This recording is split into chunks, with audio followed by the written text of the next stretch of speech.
A crying baby is impossible to ignore, but a quiet baby can be easy to forget. Every year, dozens of children lose their lives because otherwise attentive adults forgot they were in the back seat. It only takes a moment for a car to heat up to dangerous levels, even on cooler days. So get in the habit of always looking in the back seat and use reminders to ensure baby is always with you. Where's baby? Look before you lock. Paid for by NHTSA. Social distancing slows the spread of coronavirus, so stay a minimum of 6 feet away from others and stay home if you can. More info at coronavirus.gov. Let's all do our part, because we're all #AloneTogether. Brought to you by the Ad Council. From Studio A in Texas, USA, it's hour number 2 of the All Things Automotive Car Talk Show in real time. Just ahead, we continue our show on Jeeps and the Jeep lifestyle. In our new car showroom is the Dodge Charger Scat Pack.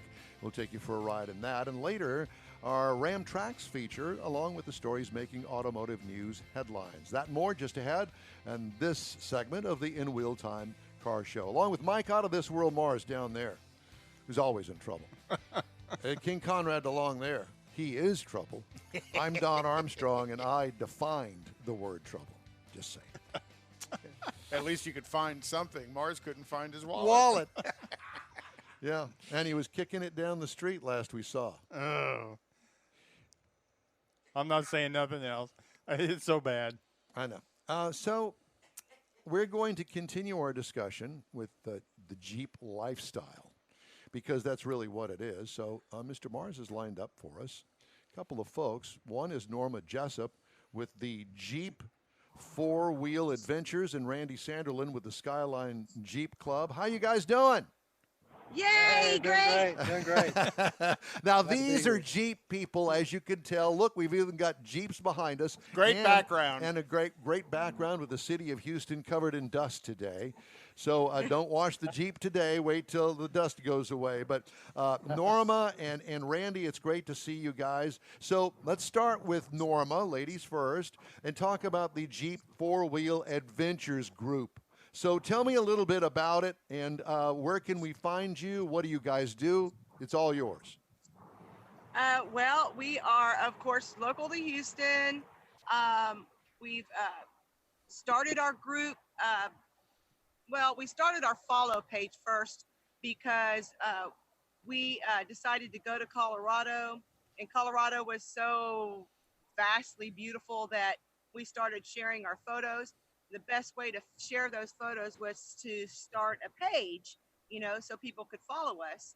Also to allow people to share their adventures, to Colorado or Moab or wherever it is that they may want to go. So we started that. I think became very popular. Then I don't know, I just decided to start a group. So I started the group, Jeep Full Adventures. It's also called Jeep Full Adventures. We've got a follow page and a group. We have a monthly meetup here at Paperco, downtown Houston, at 1100 Elder Street, monthly. It's the 4th Saturday of every month. Because of the unfortunate situations that we're going through right now with our country, today's event was canceled. Because, out of respect for the people that are losing their jobs, the people's families that are sick, it's just something we don't want to promote, Sure. Understood. Completely understand. Yes. Can you hear me? Yes. Yeah, yeah. We're listening. Go ahead. We hear you loud and Okay. clear. Okay, good. So, we're here. I'm here with Randy Sanderlin and Skyline Jeep Club, and this particular event is for Mitch and I went through the trouble. Actually, it was no trouble, but it was trouble.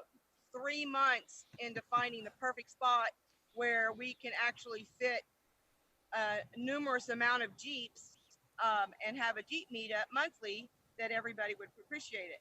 Well, we had no idea that this place was going to become so popular because of the downtown background, Yep. So people love to take pictures with their Jeeps back here. We love to meet up here. Usually, Paper Co. is open, so we have coffee and breakfast here. However, because of the current situation with our country, Paper Co. is indefinitely closed. So, anyway, uh, So we just sit out here and meet up and sweat. and talk. Yeah. Today's a good day for that. Yeah, exactly. With all the humidity and all of the dust that's in the air, it's a perfect day. So when you get home this evening, you can put the Jeep in the garage after you wash it. But so do you guys meet up and actually like go to the beach, go to Moab? Do you actually get involved in a Jeep lifestyle as far as getting your Jeep dirty? Every chance we get. But there's different levels. Some people, don't mind going out and getting a local mud park and getting their dirt Jeep muddy. Some people don't like that. Some people want to go to a rock crawling park, and some people just want to go to some nice trails up in Moab. And then we have a lot of beach people. There's another Jeep club locally, Jeeps at the Beach, Texas, and they have a huge following, and they have events at the beach all the time. A lot of benefits for other good causes too. Yeah. Well, And I think we were on one time when we talked about the old Highway 87 run that we Yes. do. Yes. Yeah. Yeah. So yeah, I mean we do all kinds of things. Usually when Mitch and I go to Colorado, it's our vacation. So we say, hey, we're going. If y'all like to join us, we don't get any takers, but because it's a long trip, it's an expensive trip, and Yeah, it takes a lot of time to get up there and get back and spend some time up there, like you said.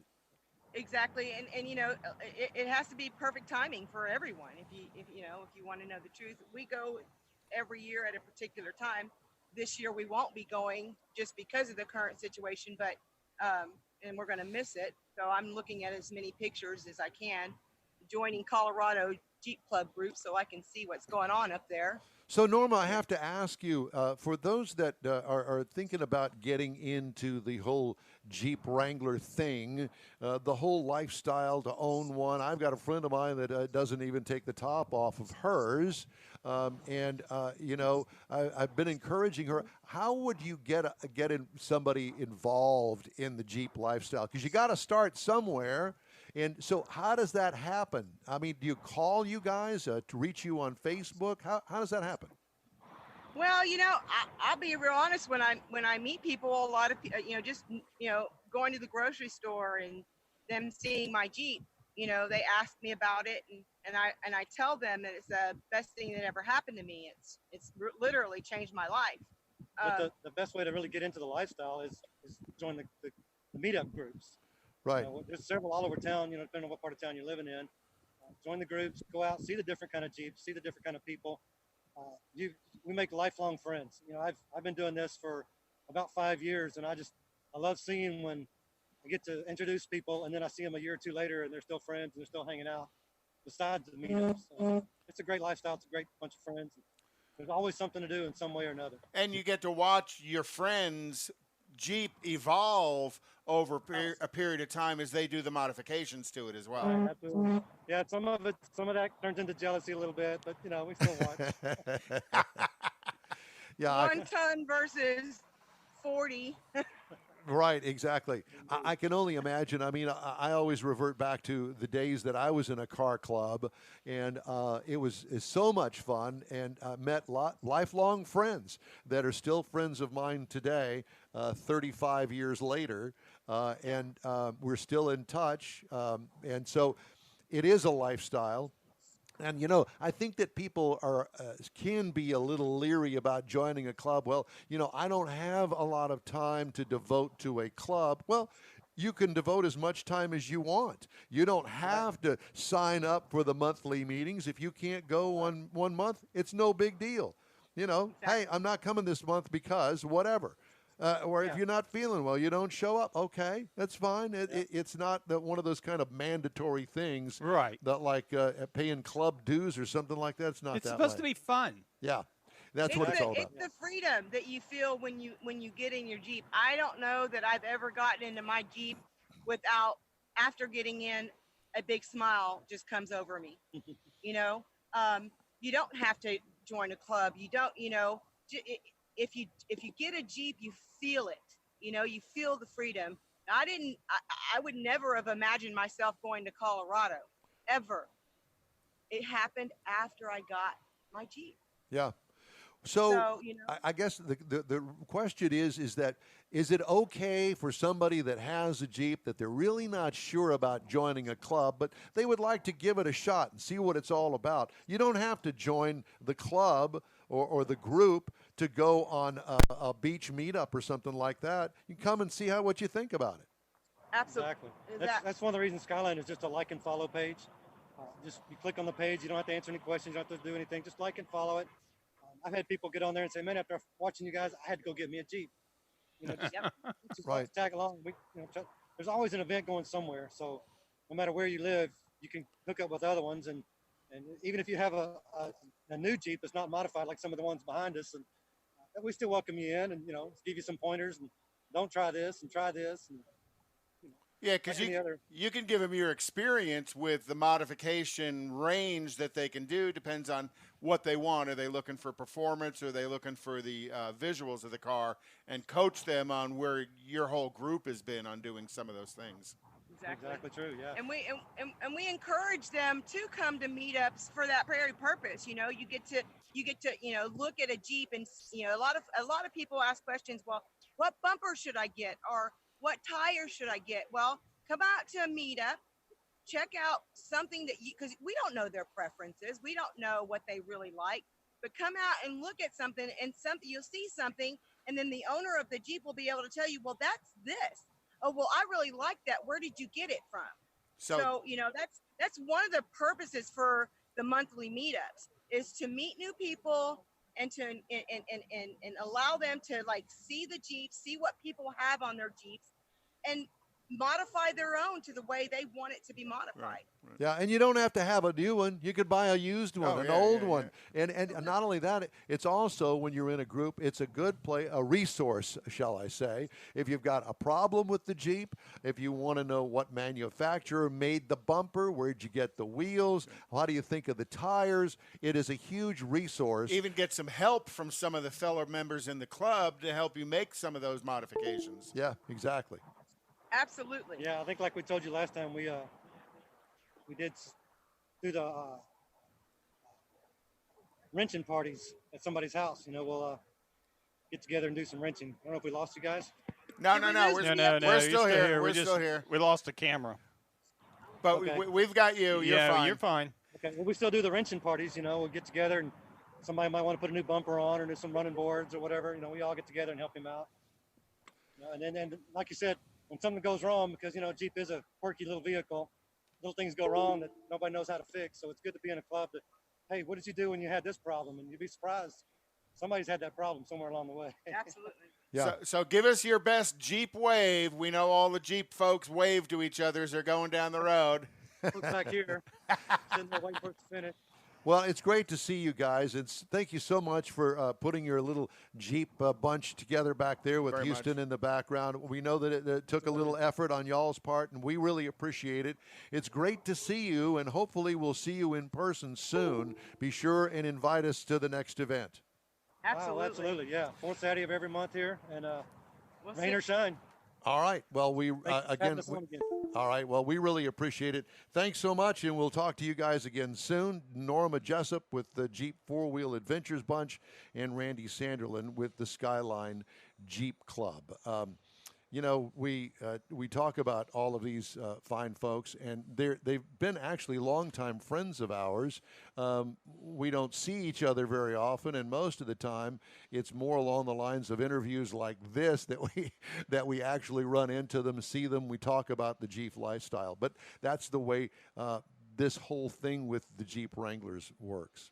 So it's all good. It's all good. And there's so many Jeep groups you can join. just here in the Houston area. There are a couple of them, but there's probably 7 or 8 big Jeep groups you can meet. And the funny thing about it is, if you're worried about it and try which one am I go, just go to one of the events, because chances are the other Jeepers are going to be there as well. And if not, they know how to get in touch with somebody, the Jeep club that's near you. And they're all happy to have you join, or just happy to have you come out to an event, even if you don't want to join. That's right. Hey, I'd like to remind you to stay in touch with us all week long by following us on Facebook, YouTube, and through InWheelTime.com. Each and every week, we invite you to join us live for our 2-hour show, 10 a.m. to noon Central. And we've got more of the In Wheel Time Car Show coming your way right after this. GTG, BRB, OMW, be there in a few. You may think that these kinds of texts are fine because of their length, and you can easily send them at a stoplight. But no, answering one text can take your attention away from the road for 5 seconds. And traveling at 55 miles an hour, that's enough time to travel the length of a football field. Make good decisions. Don't text and drive. Visit StopTextStopWrecks.org. A message brought to you by the National Highway Traffic Safety Administration, Project Yellow Light, Noise, and the Ad Council.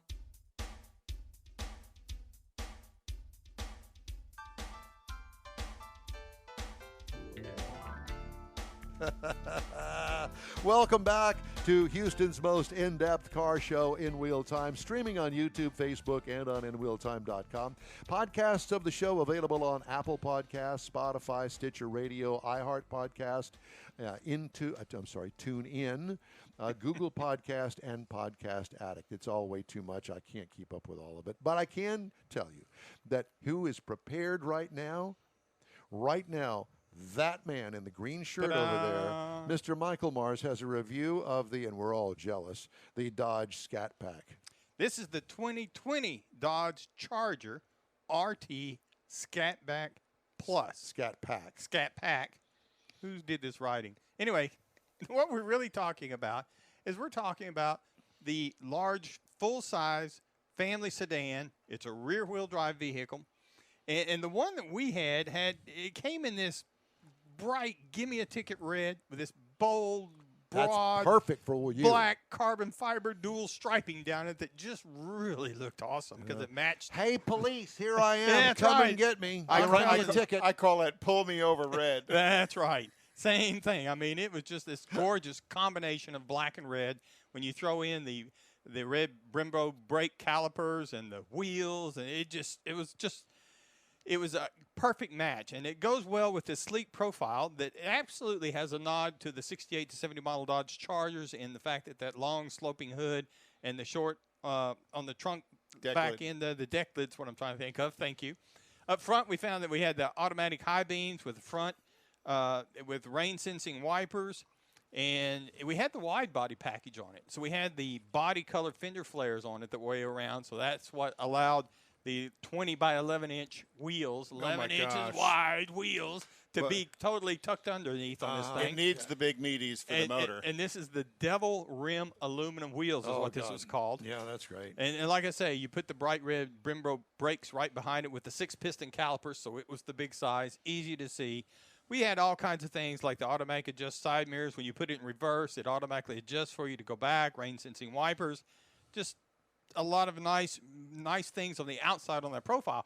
But when you get inside of it, it's got this cockpit styling to it. Great seats. They absolutely are. We had the black Napa leather with the leather flat bottom steering wheel that, for racers that like to have that. We had an interior lighting package that I thought was kind of unusual. It had the illuminated rear cup holders because in the rear seat it had the fold-down armrest that had cup holders on it, but that area was illuminated so you could see it, and had the front driver and the passenger lower LED lighting down on the feet so that you could see around down there, and the overhead lighting was LED. So it had this really nice interior lighting package to kind of light things up because it was all black. Oh, okay. So it was really nice to be able to light things up. Power front seats. The second row actually had heated seats on the outboard seating positions. Had the nice 8.4-inch Uconnect screen on it. Had the Harman Kardon Green Edge system. Now, this is 19 speakers with an amp, and it was surround sound, and it would surround the whole interior of this thing with some awesome sound. But Do they call it the Super Bee? Do they call it that? No, they don't. Scat No, Pack. they just call it the Scat Pack. Oh.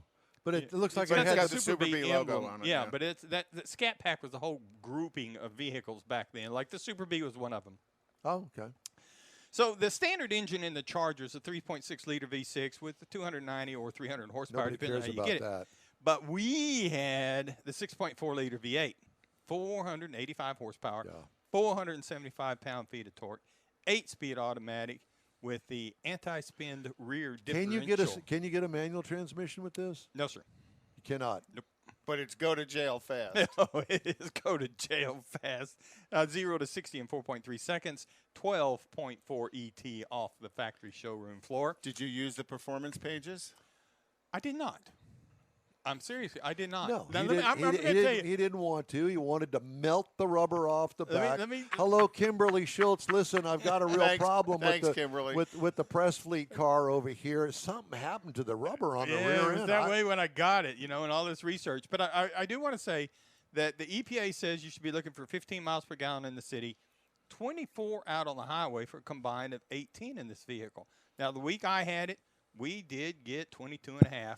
for an overall average. That's pretty good with your lead foot. Well, we put it out on the highway, and I want to tell you why. Because this is a very highway-friendly driving vehicle. I mean, it is a modern muscle car because you can get in it and you can drive it like it's the family sedan. And I'm a big fan of the Hellcat, but if I was really going to pick one to drive on a daily basis, the Hellcat, you still know you're in that massive 700-plus horsepower vehicle, no matter what. It's scary. Well, it's not necessarily scary, but you know it. Now, this vehicle, you can get in it, and you can cruise the highway coming over here, for example, running down Interstate 10 at 80 miles an hour or whatever the speed limit is, and you're driving a sedan, and you feel like you're driving a sedan. You are such a liar. Don't believe any of this. He just lies through his teeth. But I want to tell you, though, the great thing about this, though, is when you decide you want to step off in it, when you need to get up on the freeway, here we go. Freeway access ramp test. Are we recording this? It will get up and go. And I want to tell you, it's got paddle shifters, and when you pull them shifters, and shift will happen, and it'll happen immediately whenever you pull it. That's cool. Shift will happen. And I'm just telling you, shift happens. I really enjoyed driving this car. I want to tell you, from a performance vehicle, this is a great street vehicle. No. This has nothing to do with your profession and nothing else. No. Mike likes all of that horsepower and I do, but I like the fact Don't we all? My wife could drive this, and she would feel comfortable driving it because it doesn't have that overwhelming but you performance would never feel. let her drive it because you want to drive it. No, I would not let her drive it. So if I was going, and it's really hard to find something to compare this to because performance-wise, you really got to get up in the $100,000 range or to do it. But if you're looking at a sedan, the Kia Credenza starts at about $33,000 for the 2019. I couldn't find the pricing on the 2020. Wait a minute. You comparing that to a Kia Cadenza? What are you looking for? A full-size type four-door sedan? I mean, what are you going to go with? The Toyota Avalon or what else? You got the Nissan Maxima? Cadillac CTS? V? Yeah. Well, you'd have to go to the V to get that to get the performance. Yeah, to get the performance out of it, you would. But I was just looking for a base sedan to start with because you can get into a base sedan Charger for less than $30,000. Oh, wow. With a 300 horsepower motor. How much was this one? Now, this one, our test vehicle, the base on our test vehicle was $39,995, but we had a few options.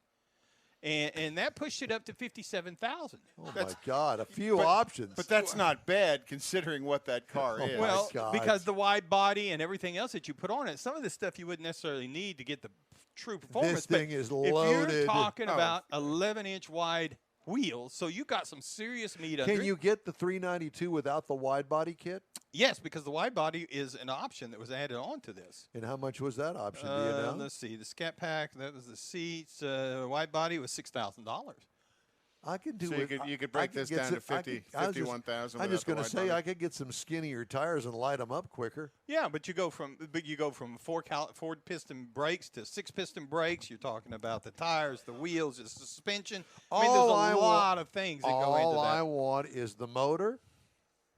Well, yeah, that's all I need. That. I just want the motor and the air conditioning. I'm good. But I will say, if you really sit down and look at what you're getting for $57,000, you can step up to a Hellcat that's going to be up in the 70s or the 80s. You can look at the Corvette that's up in the 80s.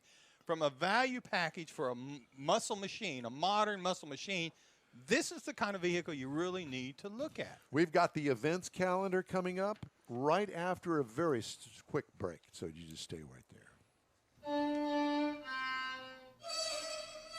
Let's be honest. The National Symphony may not be in his future, but he wanted to try violin. So you said yes because you love him. And if you love him that much, love him enough to make sure he's buckled up and in the back seat. Find out more about keeping your kids safe in your vehicle at nhtsa.gov/the-right-seat. Show them you love them. Keep them safe. Visit nhtsa.gov/the-right-seat. Brought to you by the National Highway Traffic Safety Administration and the Ad Council. Social distancing slows the spread of coronavirus, so we should all stay home to lower the risk for everyone. More info at coronavirus.gov. Let's all do our part, because we're all #AloneTogether. Brought to you by the Ad Council. It's Houston's most in-depth car show called In Wheel Time. Streaming on YouTube, Facebook, and on InWheelTime.com. Podcasts available on Apple Podcast, Spotify, Stitcher Radio, iHeart Podcast, TuneIn, Google Podcast, and Podcast Addict. Seems like I just did that, didn't I? It's okay. Is it okay? Can never do it enough. Nope. All right. Thanks for joining us. Remember, our show airs every Saturday, 10 to noon, Central Time. Time now for the events calendar. Conrad has that. So tonight is the monthly cruise in at 3 Acres, and that's going to be at 5 p.m. Cruise in at 3 Acres? Yeah, it's down in the Santa Fe. Is that kind of like Shady Acres? No, down in the Santa Fe area. Oh, okay. And then 6 p.m. tonight is the Kemah Meet and Show. So if you're looking to go to a meet tonight, go to Kemah. Is that even still on? Yep. Well, as far as I know, I didn't see that they canceled it, and I checked their Facebook page last night. Traction Pop-Up Meet is at 3820 Richmond Avenue, and that's at 8 p.m. And that's going to be outside, and you're in your cars. They want everybody to park a car space apart, so there's a little social distancing going on. Tomorrow morning, Speed Advocates Cruise. They're going to meet at the Target store in Katy at 8 a.m. and take a cruise, I think, again, through the National Forest. Seems to be the cruise direction of choice for most people because you can get some nice curvy roads up there. And then tomorrow afternoon at 3 p.m. is Crawfish and Cars in downtown Conroe. Sunday night, Freddy's at 1960 in Eldridge. I went last Sunday. They actually had a pretty decent turnout with some pretty cool cars. But then COVID happened. But their Showplace Classics is still having all their meets. They're just asking everybody to outside park a car space apart from everybody. And then Freddy's in Katy is going to be Wednesday at 6 p.m. Then at Freddy's in in Spring at Kirkendall and 2920 at 6 p.m. That's going to be Friday night. And then this weekend, there is no Nifty 50s. I think Randy's hoping to have a Nifty 50s July 4th night, but who knows how that's going to play out. We don't know anything. It's kind of like a day-to-day thing. Yes, it is. Yeah, it is. So, what was that? That was that website that guy works on that's got all the events on it and stuff? Houston Car Meets and Cruises. Houston Car Meets and Cruises on Facebook. Yeah. Okay. Joseph Pledger. That's it. Yeah. All right. I'm glad you got a memory. I don't. Hey, if you've got a question or a comment for us, email us. The address is info@inwheeltime.com. We love the comments. The comment section is huge. It's the best. Yeah. Jeep Off-Road Park. Is that who we're going to? No, we're going to talk to. We're going to talk to Creekside Off-Road Ranch. That's what it is. Creekside Off-Road Ranch. That's coming up in our next segment. We invite you to stay with us here on the In Wheel Time Car Show. Do you know what teens just love? Not being told what you're supposed to love. That's not anyone's business but yours. It doesn't matter what you love, but if you love it, click it. That includes you too. Because in 2018, 42% of Texas teens who died in traffic crashes were not wearing their seatbelts. Make sure everyone is buckled up. Every rider, every ride. Brought to you by the Texas Department of Transportation. Texas Truck Works is your go-to truck customizer. From mild-to-wild lift kits, custom wheels, and steering and handling enhancements to the best personal and commercial wraps, Texas Truck Works delivers. Let Texas Truck Works founder Scott Stevens help you get the most out of your truck or Jeep. Texas Truck Works has decades of customizing experience, including power adders and complete engine swaps. Let the Texas Truck Works team design an upgrade plan that fits your budget. Get truck attitude today at TexasTruckWorks.com.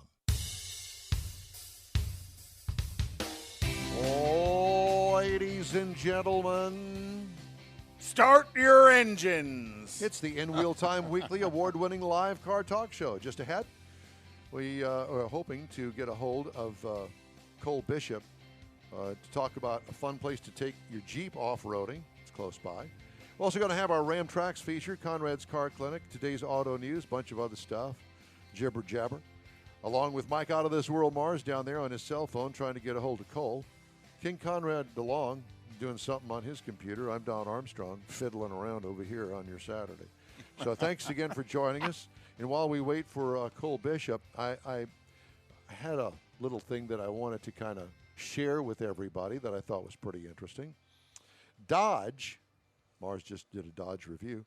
Dodge became the first domestic brand to claim the top spot in J.D. Power's annual report card on new vehicle quality, while Tesla unofficially finished last at its debut appearance in the study, now in its 34th year. Well, and not only Dodge won the car category, Ram won the truck category. Genesis was the top-ranked luxury brand for the fourth year in a row. Following back-to-back podium sweeps by Korean brands, Detroit automakers claimed 3 of the top 4 slots in the closely watched initial quality study released Wednesday. The study measures the number of problems reported over the first 90 days of ownership. Man, it used to be, I remember vividly, you go buy a new car, and you always put a little spiral notebook in there because you had major notes about this was wrong, this didn't work, this fell off, this broke, blah, blah, blah, blah. And the list went on and on and on. And over a 2-3 week period, then you'd take it back to the dealer, and then the dealer would have his punch list that he would have to go through, and the car was in the shop for 2 or 3 days, and then you get it back. Remember those days? Hopefully all of that was fixed. Well, now the initial quality survey by J.D. Powers is the keynote quality survey that most of the manufacturers mention in all of their advertising. So being at the top of the list is pretty awesome. So let's go through some of them, shall we? Let's start with the industry average. There's 166 problems per 100 vehicles. Problems per 100 vehicles. There's 166 problems. So that's 1.6 problems per vehicle. If you can break it down that way, yeah. Well, that's the way that they do. So that's the industry average. So let's start down here. Cadillac, 162. So they're we're going up the list now to number 1. Cadillac's just a little bit better than average. Okay. Then Nissan, 161. Lexus, 159. That was kind of surprising to me. Was always at the top of the list for quite a few years. Yeah.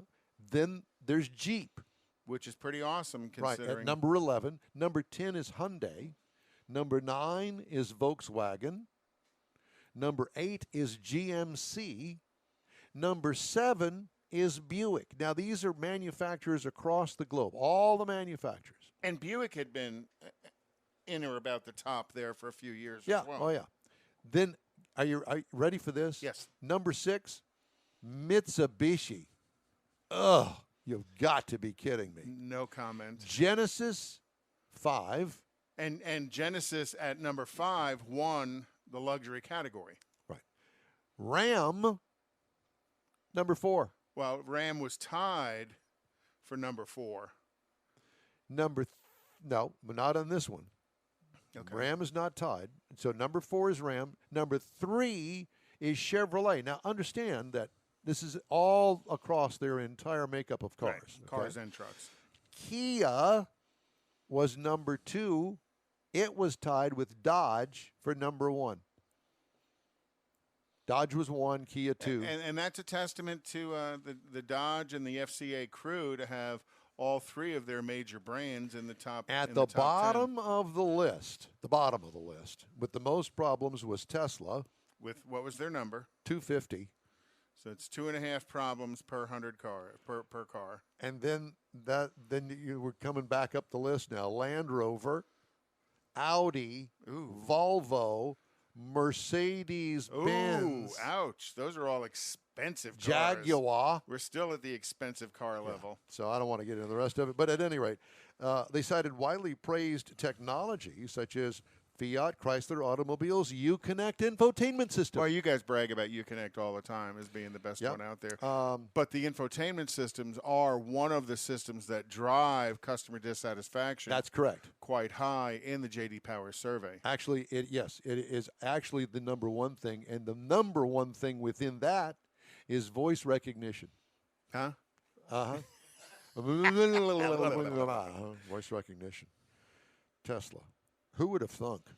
I wouldn't have. Infotainment remained the most troublesome category. The study found almost 1/4 of all new vehicle problems stemmed from voice recognition. Android Auto, Apple CarPlay connectivity was another one, touch screens another, navigation systems, and Bluetooth. So the problems being reported by the customers are all technology related, not structural, not mechanical. Yeah. Right. You never hear engine jobs anymore. Well, I had 700 miles on it and the engine blew up. Yeah. No, that just doesn't happen anymore. But there was a time that it did. Well, and now the level of technology on cars is being raised every year. They're adding more and more features to the car and higher technology. So with that comes the struggle of doing it correctly so that it is an easy interface for the driver to utilize those technologies. So we've gotten word that Cole is not going to join us from the Creekside Off-Road Ranch. That was Don's Mitsubishi. But anyhow, we will we'll soldier on here. Did you hear that Ford announced that it will go with an all-electric F-150 for sale in 2022? Yeah, I believe that. They're all going electric. They're going to have electric availability. They're all going to do it. Right. And my take on that whole electric thing. It's all fine, well, and good until you need juice. Until you need some electric juice up there in the battery. Then what? Yeah, it's the infrastructure to keep it going. If you think that AAA's busy now with dead batteries. Wait till they drive around with that truck with the big, huge 440-volt generator on the back of it to come give you your electric car jump charge. Here, let me fill you up. It's only cost you a couple $100. Yeah, you're only going to have to sit here on the side of 610 for an hour. And I don't remember if we talked about this in the past. General Motors and Honda are planning a joint development electric vehicle based on GM's EV skateboard platform. And a skateboard platform is wheels, tires, and drivetrain, and then bolt any kind of body you want on top of it. The exteriors and interiors of the new EVs will be exclusively designed by Honda, equally sold by General Motors, and the vehicles will be manufactured at GM plants in North America. That won't happen. I just don't see that happening. Do you really, honest to God, think that's going to happen? Yes, because I think it's not. The cost of EV technology, the cost of battery technology, when they can join together and share that of course, cost with it is manufacturers. GM. Well, that's a whole lot of it. Well, but it's still, the market's still got to develop. I mean, they got to do this research. I understand it's development. It's going to take years to really get there, but they've got to develop a market as they go. You look at Texas. Texas, you want to drive 900 miles across Texas, you're going to have a heck of an EV to do that. Well, and you're trying to put together a show that's purely about EVs here in the future as well. Right. So that's something we can talk a little bit more about. We'll be talking a lot about it. And we'll specifically talk about Don's problems with it. Yeah. Don has anxiety. No. It is That's a 4 hours. It's a 4-hour show. And we'll be joined by Dr. Oz.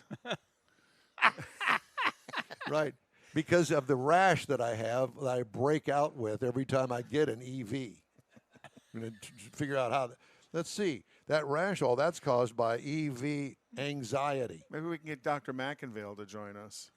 But that's all part of it. That's what I'm saying.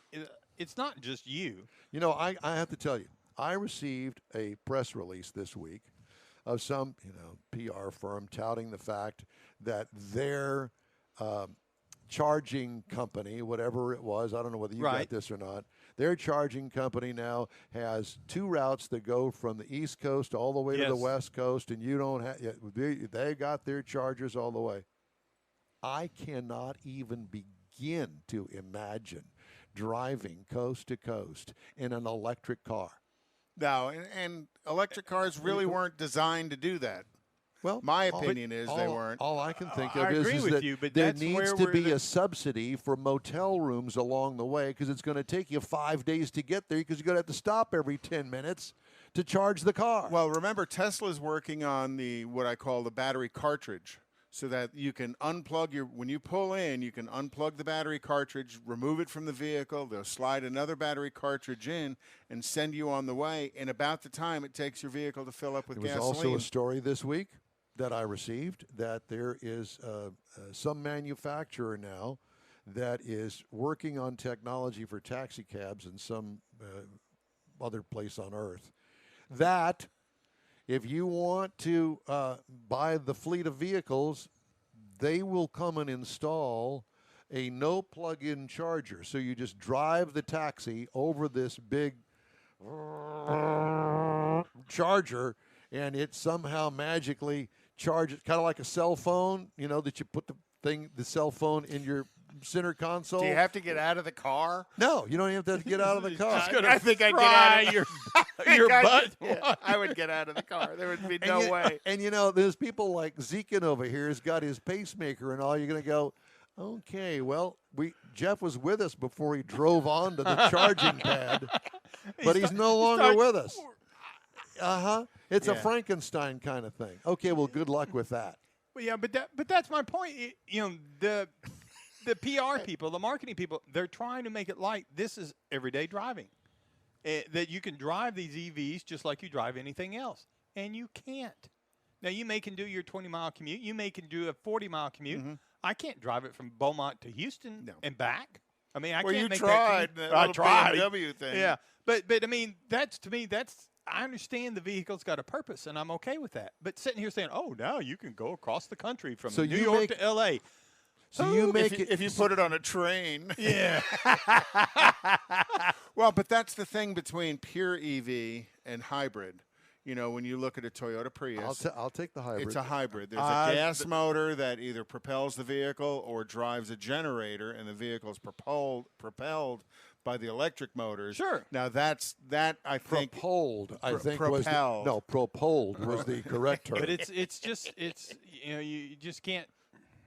It's make believe to sit there and say people are going to buy EVs to drive across the country. They're going to be the Griswolds are going to leave Chicago to go to California in an electric car. It's just not going to happen. So in the family generator. That's right. So Mars, living over there in the Beaumont, Port Arthur, Orange area, he drives over here. How far is the drive? 110. 110 miles. Okay.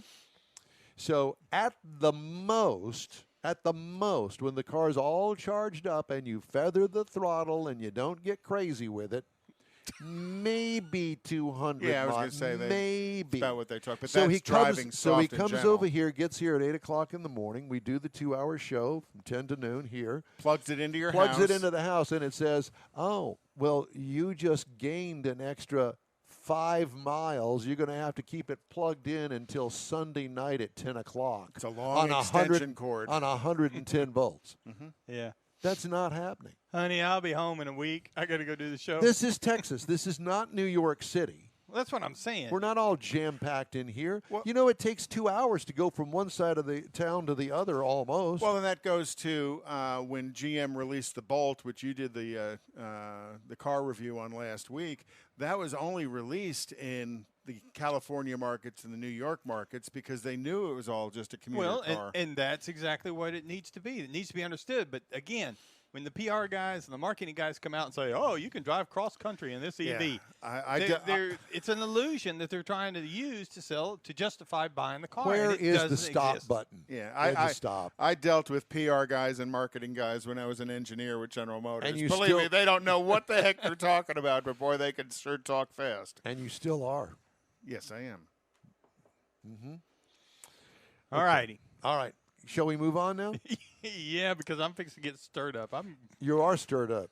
Well, we brought you around from unconsciousness when you walked in and mind set on a lost wallet. Now you're ready to go with Ram Tracks. In Wheel Time's weekly look into the Ram Nation. Mr. Mars. I am so ready for this, because I've actually seen this. And this is, we've been talking about storage in the vehicles and stuff. And this is an upfitter, but you can get it through Ram. And it fits into the bed of the truck. It actually replaces the bottom part of the bed, and it's got these long pull-out drawers on them. You can see it right there on the screen. It sits on top of the bed. Yes, and you still can put stuff in there, but it's got it, and you can compartmentalize it. It's deep enough. You can put power tools in there. You can put all kinds bags of golf clubs in there. Put bags of golf clubs in there, bowling balls, I guess, if you wanted to. But it's really designed so that whenever you've got stuff that's in there and you hit the brakes and it slides all the way up to the back of the cab, and you got to climb up in there over stuff. Well, now you can just grab the drawer and pull it out, and it's right there. I remember the first time I saw this was at the... It's 4 a.m., Monday, and you're literally sucking baby snot through a tube because she's congested. Man, that's love. And if you love her that much, love her enough to make sure she's buckled in the right car seat. To make sure your child's in the right seat for their age and size, visit nhtsa.gov/the right seat. Show them you love them. Keep them safe. Visit nhtsa.gov/the right seat. Brought to you by the National Highway Traffic Safety Administration and the Ad Council. Is your business or company looking to stand out in a crowded advertising market? Looking to reach the real auto enthusiast? You found it. You're listening or watching In Wheel Time, and so are your fellow enthusiasts. The In Wheel Time Car Show now reaches 500,000. And we can put together a marketing plan that will engage them in your product, business, or service. To get the tires rolling, just shoot us an email to our marketing director, Jeff Zekin. His address is jeff@nwheeltime.com.